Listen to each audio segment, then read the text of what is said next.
Well, I agree with you going back to NGS. So for everybody listening, in 2019, we switched to NextGen sequencing for all of our sampling of explant specimens. So we have the largest experience with NGS in the world on that. And that's what we published. So, and when we have a problem with a refractory urinary tract infection, or if there's a question, I don't default to what Dr. McCann knows is very antiquated, which is a swab culture. We will always either do NGS preferentially, or we'll send both, because with NGS, you don't get a antibiotic sensitivity pattern, which in some cases is necessary, obviously for treatment.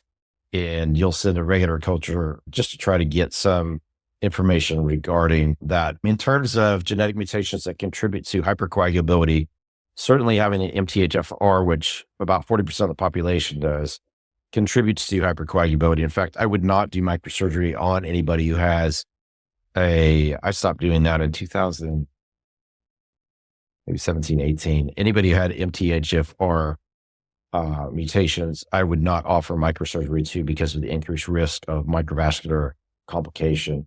So I agree with you. Like, the devil's in the details always. And I hold uh, a really, really strong conviction that if you understand your genetics better, it becomes much easier for both you and your provider, obviously, to take care of you. But then you can navigate a pretty complex world a bit better if you understand those things. So, man, it's been a great chat with you today. And I want to make sure everybody can find Dr. McCann. So I'm going to let her tell you her social media handles, her platforms that you can follow her on to learn more and maybe visit her.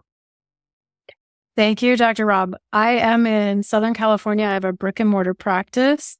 You can find me at thespringcenter.com. You can also find me on social at Dr. Kelly McCann.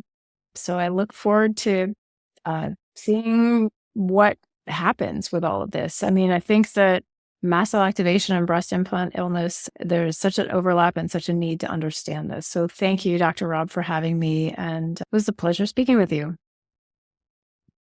Thanks for hopping on.